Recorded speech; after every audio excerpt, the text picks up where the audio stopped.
Welcome back to the Diet Doctor Podcast. I'm your host, Dr. Brett Scher. Today I'm joined by Dr. Roshani Sanghani, and she's the founder of Asan Health in Mumbai, India.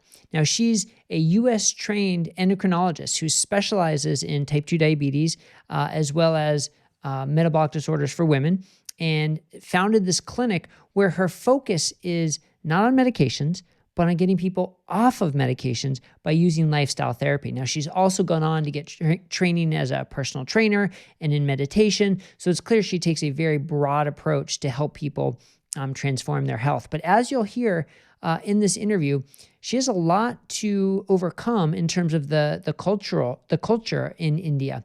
Whether it's the multi-generational families or the culture sort of against protein and against meat, and how she can help her patients overcome that and show them the benefits that she can get by improving and reversing type 2 diabetes, improving PCOS, helping with weight loss, and so many other benefits that she finds from low-carb intervention. She's a bit of a pioneer, it sounds like, in India. So I was fascinating to sort of get her story about how she came to be and how she integrates her practice with the Indian culture. So I think you're going to learn a lot, especially if you like Indian food, if you're from an Indian culture, or if you just like knowing how different ethnicities and different cultures approach low carb. And then I think this is going to be a great episode that you'll enjoy. And she has such a warm, kind, and generous manner about her that it's hard not to really root for her, especially how she's helping her patients. All right, so enjoy this interview with Dr. Roshani Sanghani.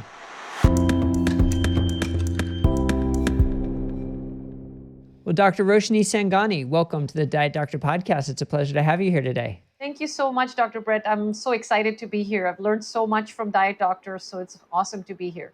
Oh, well, I'm glad to hear that. We're excited to learn a lot from you today. Now, low carb, we talk about low carb all the time and keto all the time. But one thing that we have to realize is it's not the same for everybody, right? It's different depending on a person's personal beliefs and, of course, their cultural beliefs, how they were raised, where they're living. And that's one of the reasons why I'm so excited to talk to you today, a US-trained endocrinologist in Mumbai, dealing with the population in India, which I'm sure has some of its own challenges when it comes to low carb. But before we get into all that, give us a little bit of your background, how you came from India to the US to get trained, to back to India. I'm really curious to hear more about your story. Yes, it's been a globe-trotting life. I had a record of every decade was in a different continent. I was actually born in Chicago. And yes, and I grew up in the 70s in the States and early 80s, and was in Chicago till I was about 10. And then we moved back to Mumbai with my family as a 10-year-old back in the 80s. And then I stayed here in Mumbai, finished my med school, and after that decided to come back to the States for residency and higher training. And that was fantastic. I felt like I was able to get a lot of rigorous med school training in India and then apply that to a very nice structured learning environment in medical residency in the US. I was at Cook County in Chicago. And that was a lot of fun. And then I went on for my endocrinology fellowship also in Chicago. And after a couple of years of practice, came back to Mumbai. And I've been practicing here since 2011 now. All right. As a trained endocrinologist focusing on diabetes, on thyroid, also having a focus specifically with women. Is that correct as well? Yes, a large population comes to us with polycystic ovaries, PCOS and irregular periods, basically, or abnormal hair growth. And they come because it's a hormone imbalance. And being an endocrinologist means I'm super specialized, as they say in India, or super trained in the hormones. Right. So when you were going through your endocrinology fellowship in Chicago, did anybody talk about low carb? Did anybody talk about keto? No, no. Yeah. Not at all. So this is something you had to learn on your own then. So tell us how that transformation happened and how, as a practicing endocrinologist who was taught nothing about this, how did you come to realize, wow, this is a powerful tool I can use with my patients? Yeah, you're so right to catch that, because I didn't even realize I had blinders on. I thought I was a well-educated, evidence-based doctor, and I used to take a lot of pride in saying I'm an evidence-based doctor. I used to put it on my LinkedIn profile, and then, what actually happened, and I grew up in that same 70s and 80s when carbs were everywhere. So I've eaten carbs, lots of them, unknowingly. And I don't think that being a doctor means you're really qualified in nutrition. I learned that also later. So what really happened was in 2014 in India, I was practicing, and I had a general preference to be low carb. I'm not really sure how that happened. I didn't have any health issues except for,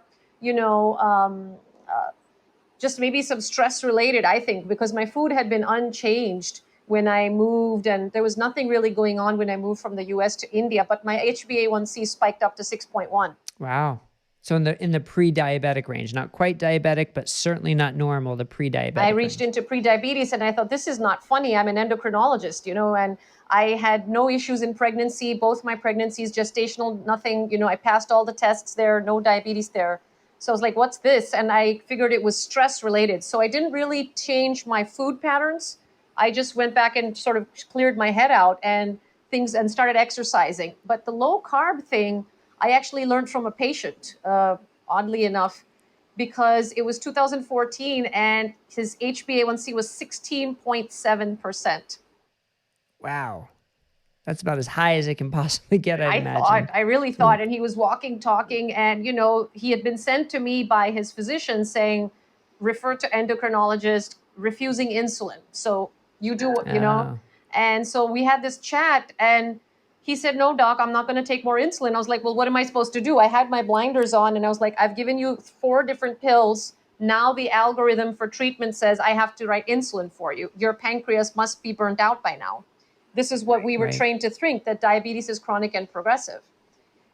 Right. And he said, no, I'll do anything. And I said, okay, fine. I had some understanding of what my diabetes educators used to do in the US because I wanted to learn that before coming to India. So I actually trained in diabetes education. So I said, fine, let me talk to this guy about his nutrition. And he was eating like 4 chapatis, 4 Indian rotis or like Indian flatbreads per meal, which is wheat.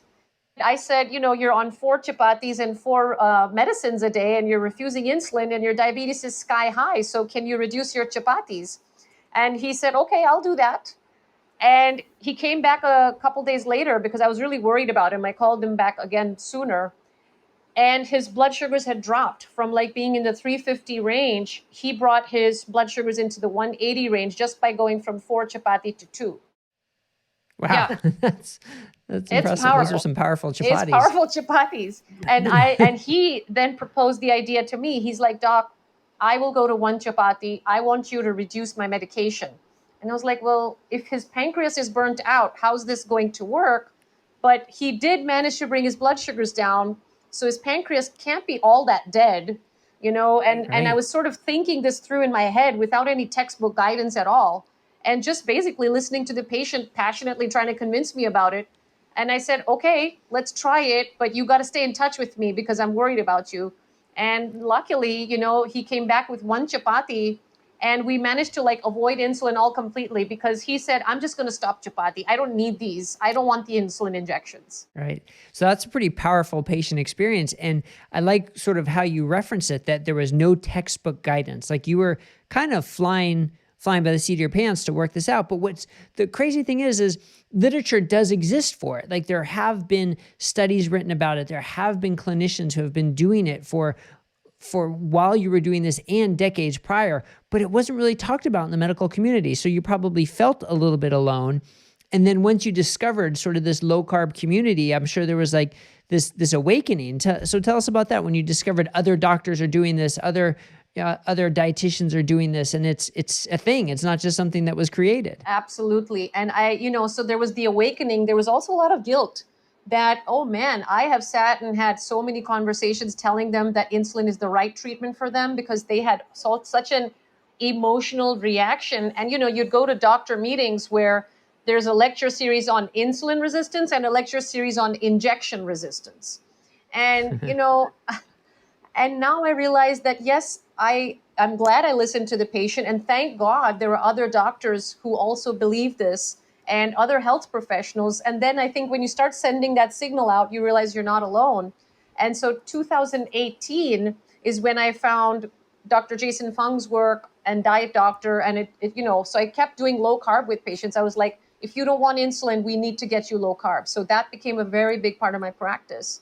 And I started to be known for that in the city also. And so nutritionists who were very interested to have a supporting doctor, because sometimes it's a mismatch that the nutritionist would want to do low carb to get them to lose weight, but they can't because the physician's medication list would cause hypoglycemia, would cause a low blood sugar reaction. So the nutritionist would be stuck. So it was nice to meet like-minded professionals and talk about this, Yeah, it's such an important point. And, anytime anybody hears a podcast or reads information, it's always for general information, not direct medical advice. But we have to sort of emphasize this here. Anybody who's on blood sugar lowering medications, who goes low carb with their nutrition, is at risk of having severe, dangerous low blood sugar levels. And that can really turn people off to a keto diet or low carb diet, saying, see, look, it almost killed me. But that's just because it works so well. It works so well that it can actually lower your blood sugar. So you need to come off or lower your medications. And that's where working with someone like you is so important. But again, not taught in endocrinology residency, hopefully starting to be talked about a little bit more at the American Diabetes Association meetings, or maybe some of the European Diabetes Association meetings. Hopefully starting to talk about it. We've got our continuing medical education course at Diet Doctor designed to instruct physicians about it. So you became sort of the beacon in India, it sounds like, for people to come to work with, because you had the knowledge that others didn't. So did that sort of help help you develop the practice even more as people referred patients to you? Yes. And, putting ourselves on the map with the Diet Doctor website and the IDM website, both of those helped people in India who were looking for low carb physicians reached out and contacted us. So the internet has really changed things. And, to credit, there are many physicians in India I've met now, dermatologists, pediatricians, anesthetists, low carbers, who understand this now. And so, I'm yet to find more endocrinologists or diabetologists. There's this field in India called diabetology. And I'm yet to meet people who are mainstream in treating diabetes come to this side of the low carb world. But it is growing. And, maybe it's sometimes that the physician has gone through their own health experience where the guidelines didn't work on me, and then they were looking for answers. So sometimes it's been through their own personal experience. But yes, I think the community is growing and people are able to find us now thanks to the internet. That's great. Yeah. And I think you're right on that most doctors either have to have the personal experience or a profound patient experience or two in order to have that aha moment. And that's what we're trying to get away from, that it doesn't have to be that slow progress, but we can sort of disseminate the information, and which is why having you on a podcast like this is so helpful. And hopefully many endocrinologists will sort of take note. But as you've built the popularity of your practice and of using low carb, I'm sure it's not without its challenges. So challenges from within the medical community and challenges from the population in general. So give me a sense first of the medical community in India. Do a lot of people sort of look at you and think you're crazy? What are you doing? Like, what is this wild woman doing? Or is there more acceptance? Yeah, I'm so glad you used that terminology, because that's what happens. People have said, she's okay, she's unconventional. And I'm like, you know what? That's like, it reminds me of Mark Twain's quote, is that if you're on the side of the majority, you need to reconsider. I'm paraphrasing. But if you're doing what everybody else is doing, maybe you should reconsider. So I take that as a compliment if someone says she's unconventional. But I actually, in 2014, after I learned from this chapati experience, I tried talking more and more aggressively. And I used language like reverse diabetes. And I gave a talk saying reverse diabetes in 2014, which was aimed at a physician-doctor audience. And I got some flack for making bold claims. And something that was told to me was, what if someone hears your talk and suddenly eats a lot of mango because they think they've reversed their diabetes and their blood sugar goes high? We'll get into trouble. So don't say stuff like that. It'll take time. I'm okay rubbing some shoulders wrong, because maybe this will groundswell from where the patients are coming. Maybe the physicians And I feel it. When a physician hasn't been trained in something, it's like that cognitive dissonance where it's really uncomfortable to process the conflict. Yeah, it's hard for people, especially physicians, I think, to admit that we've been wrong in our teachings and we don't know everything and that we can learn new things and new treatments. Yeah, it's a powerful understanding. Sometimes what happens is, you get asked, well, where's the evidence? And I really feel a struggle with that because, well, I don't have an RCT behind my name. And, the tragedy is, like, if you look at the DPP study, the lifestyle intervention stops once your HbA1c goes into the diabetes range. There are no more lifestyle studies of scale sponsored by governments, where you divided people into medication versus no medication. That was only done for the pre-diabetes population. Right. So how much evidence do I say if I have anecdotal evidence? Yeah, and that's a great point. You mentioned earlier that you had put on your website that you're an evidence-based doctor, but that can mean so many different things. And then all of a sudden, if you start acting on clinical experience and a compilation of anecdotal experiences, does that mean you're no longer evidence-based? Or we have to admit that evidence doesn't exist for everything. And so it is tricky, but now we are getting more evidence about this, whether it's from non-randomized trials or even smaller randomized trials. We're seeing the effect of low carb at reversing type 2 diabetes, normalizing the numbers, getting people off medication. So hopefully you have more support now from a literature standpoint, although I'm sure for some of the old guard, it's never going to be enough. It's never going to be enough evidence if they're really dug their heels in. And that's a reality that we have to live with, but hopefully can overcome at some point. Yes. So in addition to some controversy within the medical community, I'm sure there's a lot within the population in general. But first, give us a scope of the prevalence of type 2 diabetes in India and what you've seen since you've been there and kind of what you remember from when you were in med school and the difference between the two. It's exploding. Again, if I don't quote exact numbers, it's exploding. I just talked to a low-carb pediatrician who also has come back from Chicago, and she's in India. And she said 1 in 3 children is showing metabolic syndrome in India. 1 in 3. 1 in 3 kids. Wow.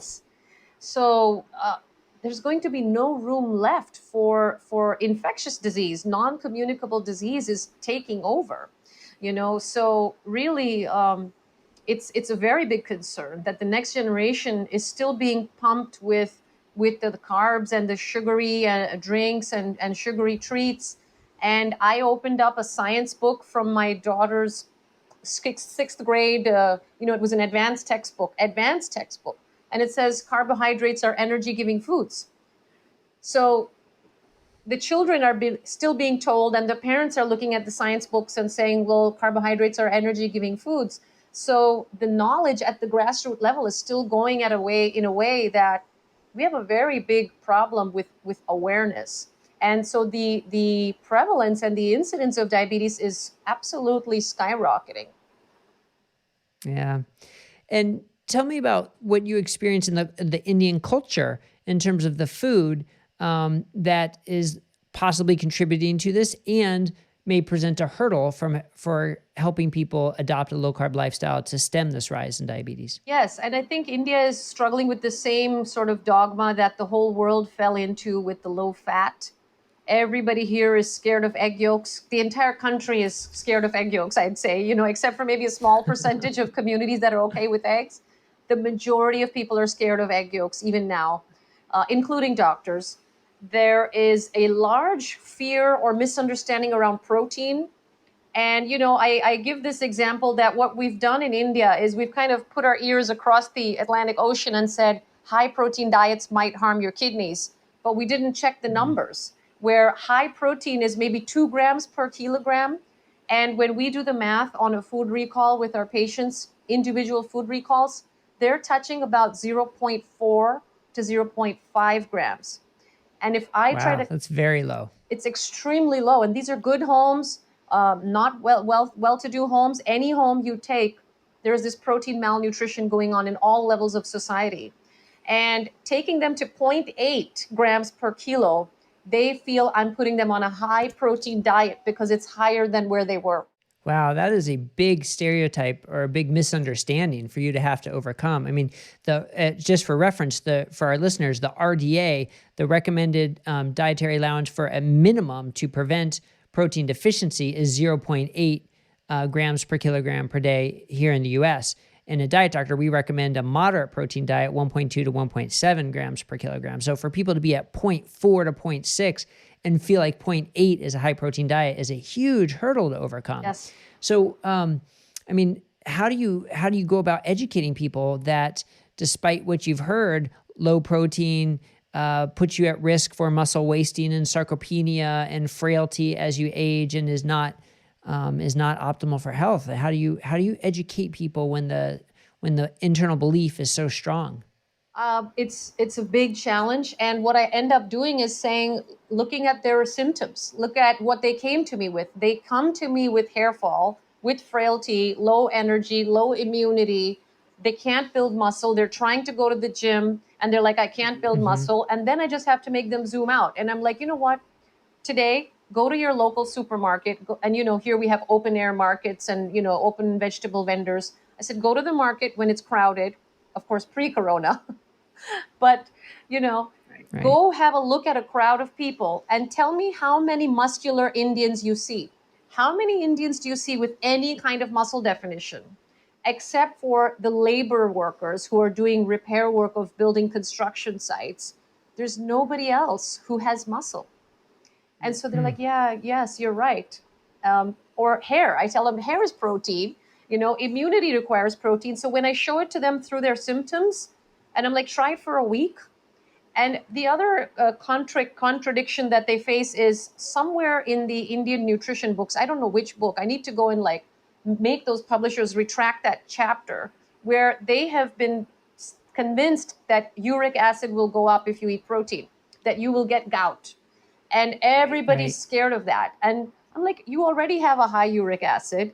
That's coming from your insulin resistance and your high carb diet, which would get better if you move to protein. But they don't see it logically. I don't really understand where this fear of gout and uric acid has been through society. They're popping allopurinol and gout reducing medications, and they're scared. They're really scared. So you have to go very gingerly and say, can you take, in India, we have a lot of lentils and dals. Can you take, instead of 1 cup, can you go to 1.5 cup, and just make small increments?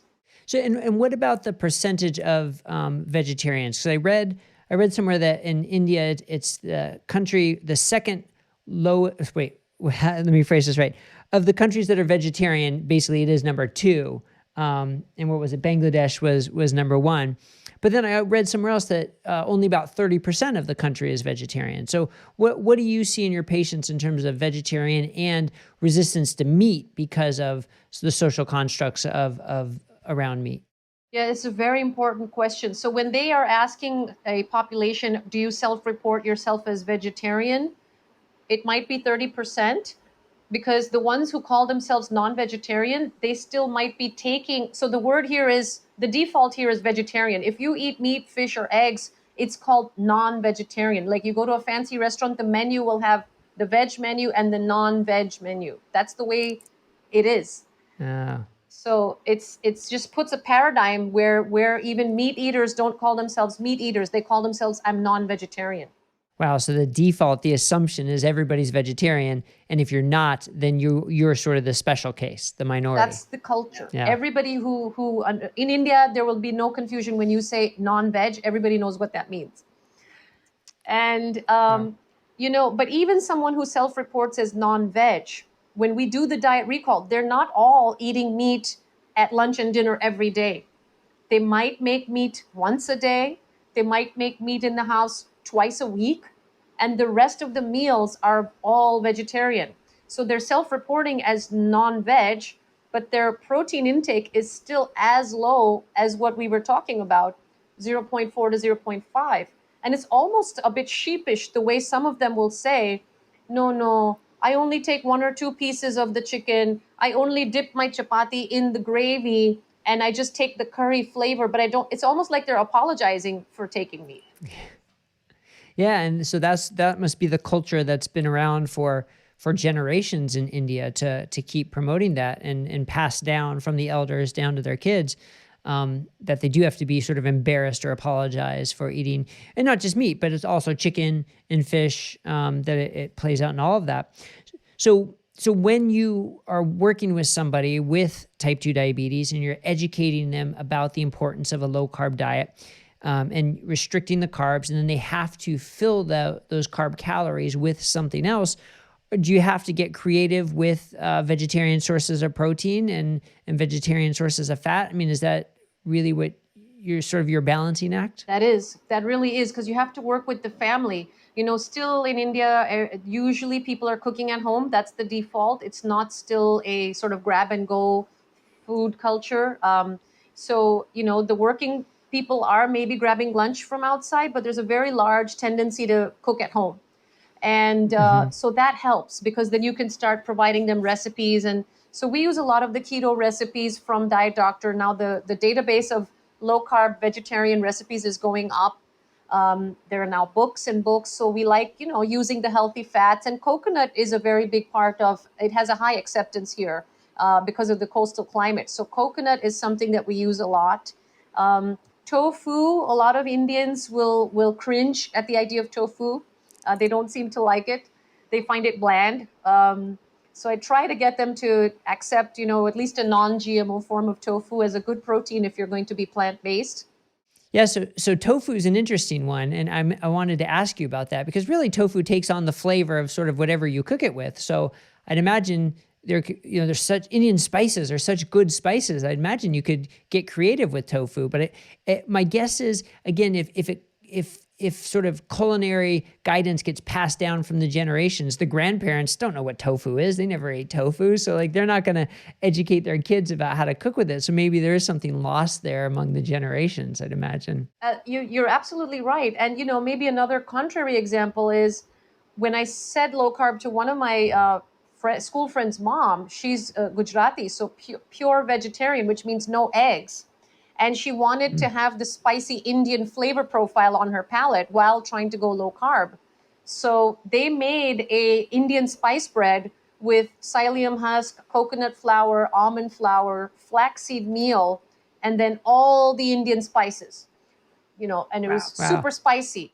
Are those ingredients harder to find in India? The psyllium husk, the almond flour, are those kind of rare, and that makes that a challenge for you to recommend that to your patients? Yeah, almond flour is very hard to get. So, and it's quite expensive. So it's not something you would tell everybody to go buy a bunch of almonds, or, of course it's cheaper to make it at home, but it is an expensive item to buy. The coconut flour has a higher acceptance because a lot of Indian recipes use coconut milk. So when you're making coconut milk at home, you're getting the coconut meal already. And then that's your coconut flour. So that acceptance is there. The psyllium husk we do have easy access to. And the flaxseed is a very popular after dinner sort of a snack, like a mouth taste change, in your mouth after the end of a meal. People chew on flax seeds here. So that's easy to find. Oh, interesting. Okay. Yeah, so I've definitely heard a number of challenges that you have to face, but I've also heard some potential benefits and things that can help, and that people are eating at home and cooking at home, which is very different from the American culture, where so many people are grab and go, especially for lunch, and a large percentage for dinner too. But if people are eating at home, but then you have to overcome the cultural barriers of what they're cooking at home, and things like flaxseed and coconut that can sort of open the door to giving healthier sources of fat to help reduce the carbs.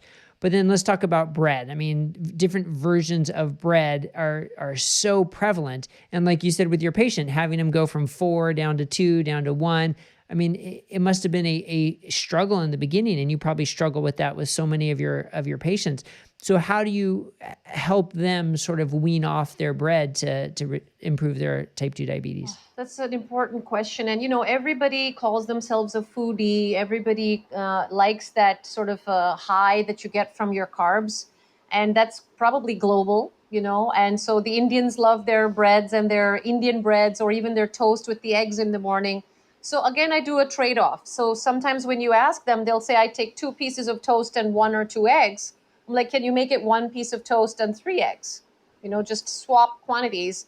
So I try to create a barter system with them, again, with the background goal of I'm here to help you get onto as little medication as possible. So how do you want us to do that? That you should have no diabetes and no medication. Clearly, we have to work on food in a big way. And being from the endocrine perspective, I look at the other hormonal effects of, sleep, exercise, stress management, not only hammering them only on nutrition, so that they're not feeling overwhelmed with the volume of changes I'm asking from them, so that it becomes a little manageable in terms of habit change. That's a great point. We spend so much time talking about food because it's something that we encounter multiple times a day and has such a profound impact on our health. But these other aspects of our health also play into insulin resistance, blood sugar management, stress hormones. So I saw that you got trained as a personal trainer and in meditation, and that warmed my heart because I also went and got trained in personal training and behavior modification, because these are tricks that we don't learn about again in medical school and in residency. And we think, oh, the trainers can handle that, the health coaches can handle that. But how it's so much more powerful when it comes from a physician and when you can help coordinate the whole plan. So, but tell me again, I'd imagine there are some barriers to personal training in the culture in India. Like you said, there aren't muscular people walking around. People probably don't go to the gym on a regular basis.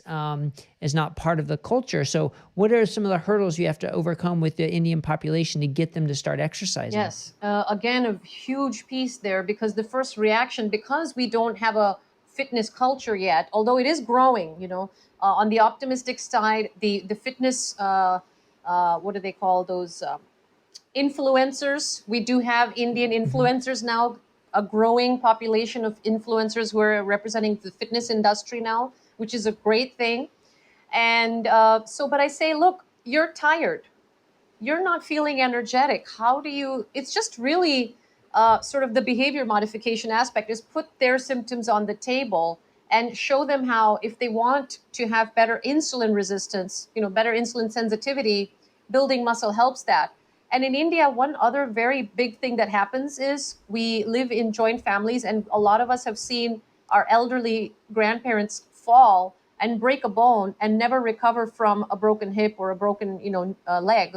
That was almost a near fatal event in their parents' or grandparents' life. So I'm like, to prevent those falls and fractures, you need to build muscle now. You're not going to be able to build it then when you've had the fracture.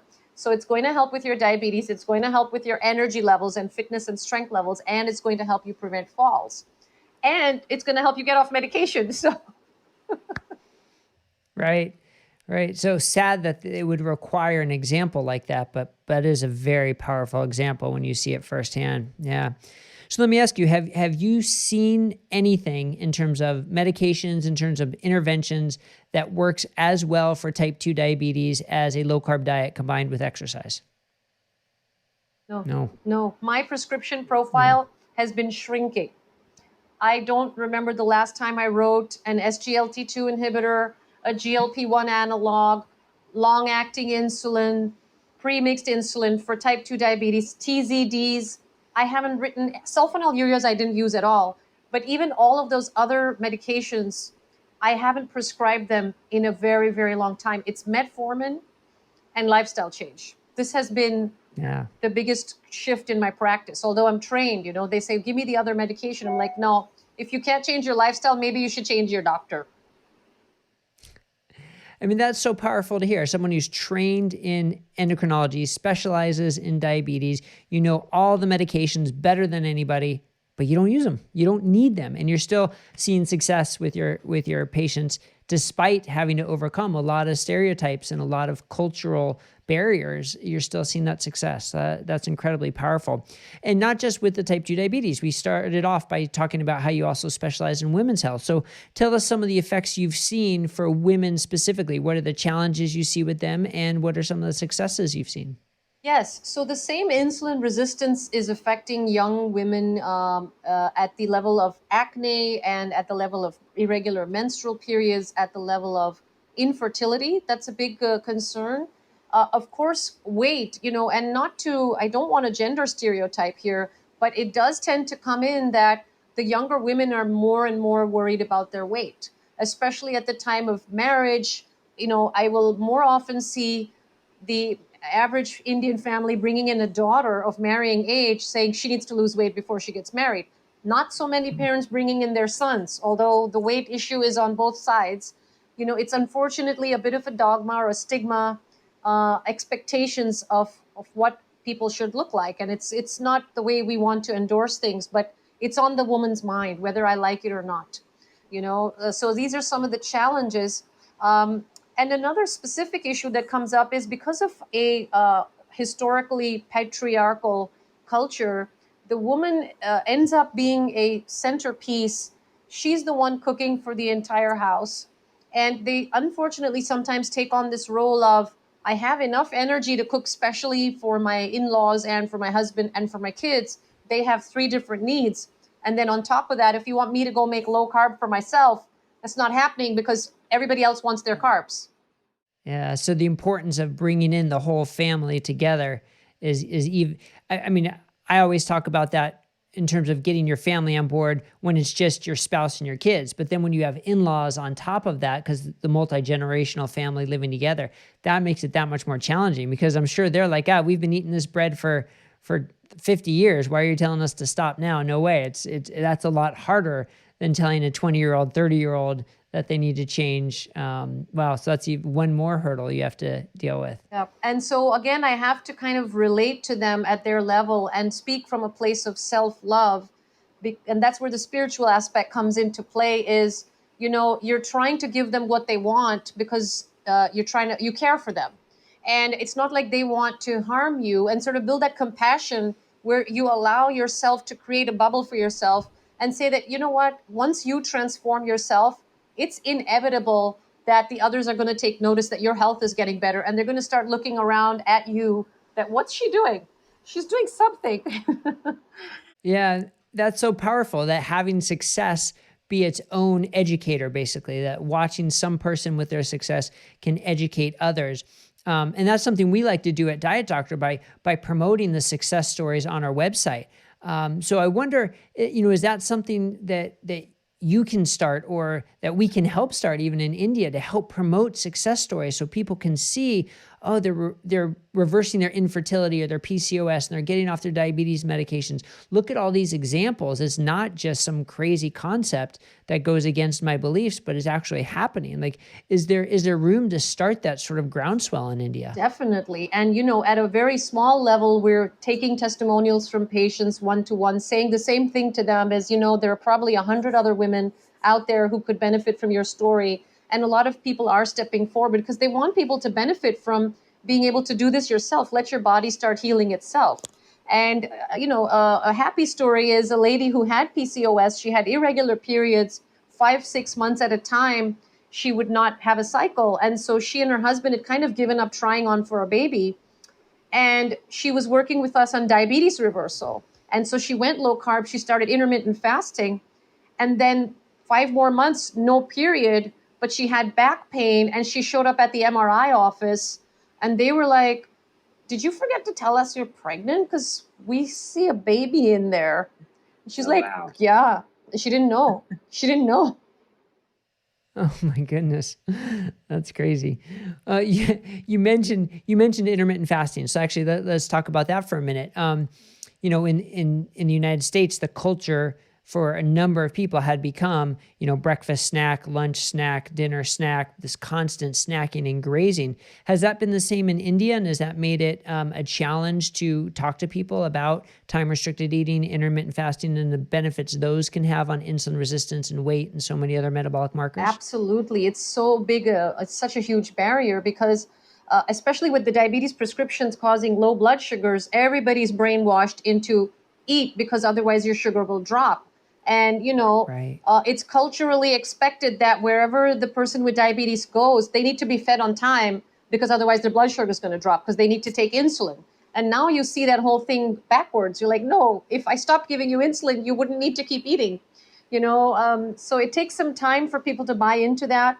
And doing the fasting Cpeptide test really helps them because that test shows to them that I can tell them your pancreas is making insulin. So you don't have high blood sugar because your body's not making insulin. It's because you're eating too much food. So how are we going to set that back into balance if you keep eating all day? So it takes some time, and I have to really make it simple and go across literacy barriers, health understanding barriers. And Dr. Jason Fung's analogy of the train, pushing people inside the crowded train, that picture really helps, because in Mumbai, we have crowded trains. Everybody relates to that picture. Oh, that's funny. Yeah. And in Los Angeles or in like San Francisco, people just wouldn't get that analogy, but in Mumbai, it works. So just to clarify, for the listeners, C-peptide is a measurement of your insulin, but only the insulin that you are making. So if you're getting injected with insulin and you measure an insulin level, it's a combination of your own insulin and the insulin you're being treated with. But the C-peptide is specific for the insulin your body's making. So if you have a detectable C-peptide, then your pancreas is making insulin. So you can sort of safely lower the insulin as you're changing the lifestyle and the nutrition. Okay. Well, you've certainly educated me a lot about the hurdles that you face in India and some of the opportunities that you're facing, and the impact you're having on your patients, I'm sure, is outstanding, including the impact you're having within the medical community. And really, I mean, it sounds like where you are in India is sort of like where Dr. Westman or even Dr. Atkins or some of the pioneers in the United States were, 20 plus years ago. So you're blazing a trail, and I'm sure it's not easy, but I applaud you for your efforts and the impact you're having on your patients. If you were going to give just some basic advice to people from an Indian culture who like Indian food, who live in a multi-generational family, what would be sort of the best advice on a way to get started safely and efficaciously to help improve their type 2 diabetes, their PCOS, their insulin resistant syndromes? So, I like to start where they are. So, if someone asks me, what's the perfect diet plan that you're going to give me? I will say there's no perfect diet plan. My clinic does not have a one size fits all diet plan, because all the 4 people in my house, me, my husband, my 2 daughters, we all eat differently. So I can't get 3 people to agree with what I like. So I'm not going to expect to convince you to eat my way. So we start where you are, and we ask you to start a list of where your carbs are at and what are the proteins you like. So again, there are some cultures in India that do prefer meat, and it's inherent in their ancestry, based on their religious background. They are okay eating meat. So I'm like, let's embrace that. Let's go for grass-fed. Let's go for free range, pastured, hormone-free, eggs, meat, fish. Let's do what your culture allows. If you're vegetarian, we start listing out, again, these are your carbs. We make a list of all the carbs that they thought were healthy and low fat. And we say, we're not doing low fat. Let's cut all of that to half today. And then in place of that, we'll add your proteins from your preferred list. So we really co-create the preferred protein list for the clients. Remove the drugs that cause the low blood sugar. That's our role, is on day 1 for type 2 diabetes, remove the drugs that cause the low blood sugar so they're safe to reduce the carbs. That's the doctor's responsibility. That's from the nutrition standpoint. Sleep. We have a lot of gadget use, a lot of late night screen time, which is messing up people's sleep. And then the tiredness is coming from low protein intake. It's coming from low water intake, but it's also coming from horrible sleep. Instagram is in India too. Facebook. So everybody's on Instagram. So they use that as their way to fall asleep. And that's really very bad for insulin resistance. Sleep apnea. I think in India, at slimmer body profiles, we're seeing a lot of undiagnosed sleep apnea. So if we do a screening for that, they're like, I just thought it's a snoring problem. I've been living with my room partner for decades and thought it was normal. I'm like, no, we probably need to check if you have bad sleep apnea, because that's making your diabetes worse. And this is happening at much slimmer body frames than Caucasians. Stress management, again, we have a very spiritual backbone, but a lot of the next generation has lost contact with a very rich spiritual tradition. So sometimes just asking them what their beliefs are, and maybe if I have permission with them to invite some small mini meditation to just connect back and center. And I think if we as doctors emanate to them more of a loving environment rather than this punitive, doctor kind of racking, you're not eating right, and the patient's relatives are complaining, patient's not eating right, and we're just scolding the patient all day long, versus you sort of give out that energy that you're safe and accepted and loved, and I want you to feel the same about yourself. That vibration helps offset so much stress. That's such an important point, and something I think that is overlooked because people are sort of uncomfortable themselves maybe with that advice. So giving it to others is a challenge, but boy, it sure can go a long way and help all the other recommendations you're making fall into place so much easier. So I think that is a wonderful message to conclude with. If people want to hear more about you, learn more about you, where can they go to find you? So I think the Instagram way is where people go these days. So it's my first name and last name at Instagram. And we have a website that's called Asan Health. The word Asan means easy in Sanskrit. So easyhealth.com, Asan, AASAAN health.com. Very good. And we'll include those in the links of the podcast. But it's been a pleasure. I've really learned a lot and enjoyed this conversation. And I look forward to hopefully collaborating with you more in the future and seeing all the wonderful things you're doing. I would love to help you with that. Thank you so much.